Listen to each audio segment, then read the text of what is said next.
Hi everyone, it's Megan here from Physical Therapy and Balance Center and Physical Fitness in Hazel Township. Today what I'm going to be talking to you about is one of my favorite exercises, which is the plank. So we're going to break that down a bit. We'll talk about the history of the plank, how it came to be, why it's important to do it, why it can be helpful, as well as making sure you're using proper form, how many you want to do, and then breaking down how you can make that exercise easier or harder. So we'll show you a couple different variations of it as well.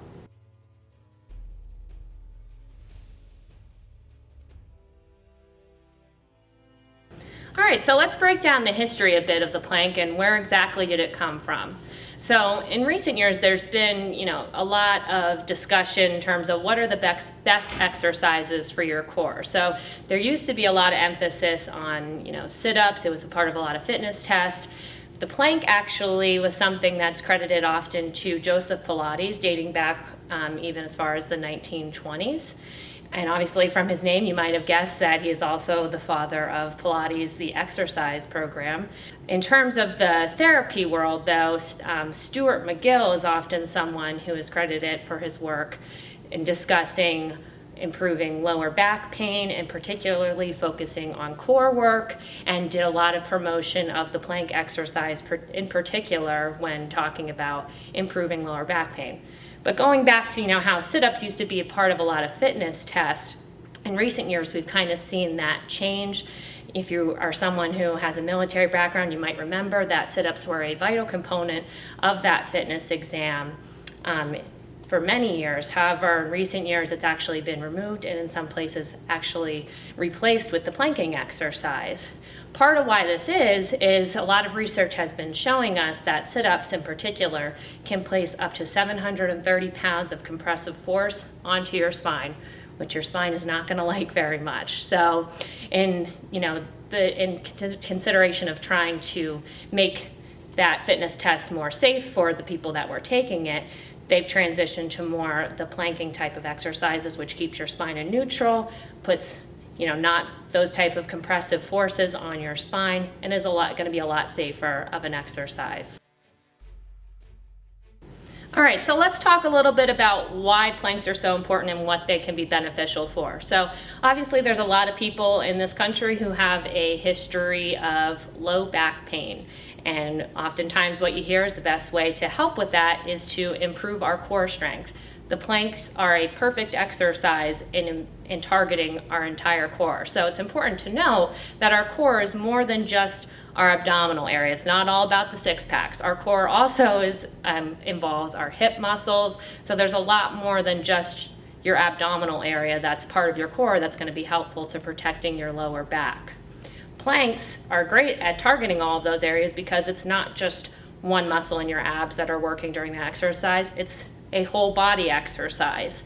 So, going back to the sit-ups are pretty good at getting at one muscle group in particular, which is your rectus abdominis. However, there's more than just that one muscle in your abdomen. So you have your transverse abdominis, you also have your internal and external obliques. So what planks have been shown to do is get better muscle activation out of those groups as well, which have been shown to be more beneficial in bracing and giving your back that support that it needs.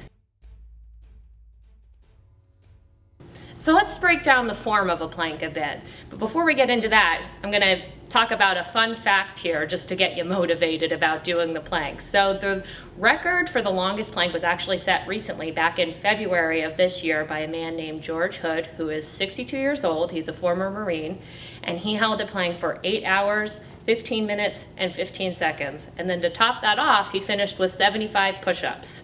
Not saying you have to do that, but just saying that record is out there if you're interested in breaking it. But let's break down the form a little bit.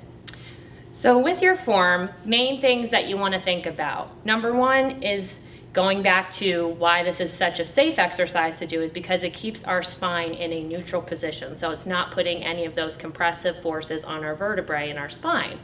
So with your spine in neutral, basically what that means is you want to make sure that your hips are not arching up. You also conversely want to make sure that you're not dropping your hips forward. So it's very important that you keep your spine in that neutral position Also important that you're actually engaging those core muscles. So thinking about maybe bringing your belly button in towards your spine so those muscles are activated, as well as making sure you're keeping your glute muscles tight as well to get all those different muscle groups that are a part of your core. Let's talk a little bit now though about, how many you want to do, how many times. Again, not saying anyone out there should go jump right in and try to beat out George Hood and do 8 hours, 15 minutes, and 15 seconds. But there are some guidelines in terms of some averages out there of good places to start. So for example, let's say you're someone who's over the age of 55, you've never really done a plank before, but you want to maybe try it out. So good starting place might be maybe a 10 to 15 second hold. And how you could challenge that a little bit more is by doing multiple repetitions. So you could do 10 or 15 second holds 3 to 4 times. And in terms of how often you want to be doing this, I'm going to go ahead and say it's not a bad thing to try doing every day. So aside from just how long you can hold it or how many times, there's also different ways you could make this exercise itself easier or harder based on how you set the plank exercise up. So let's talk about some beginner's versions of that first. So first, you don't necessarily typically you see the plank kind of on the ground where you're on your forearms. How you can make that easier is doing the plank on a higher surface. So you could even start with just doing it up against a wall. You can do it on a countertop or table surface that's a little bit higher. You can do it from a chair surface, kind of go that way. The slower that you're going to get to the floor, the harder that plank's going to start to become. Other ways that you could make it easier if you do want to start from the floor is you could actually be on your knees. So you don't have to be up on your toes. You could be on your knees, still on your forearms, and still working on engaging those core or abdominal muscles. Now let's talk about how you can make it harder on yourself. So one of those ways is, again, if you're on the floor on your forearms, you could start by maybe just lifting one arm up. So now you've only got 3 parts of your body that are touching the ground. Or you could go to the next step, lift one leg up, or you could lift up one arm and one leg, all opposite sides of your body at the same time to make that tough.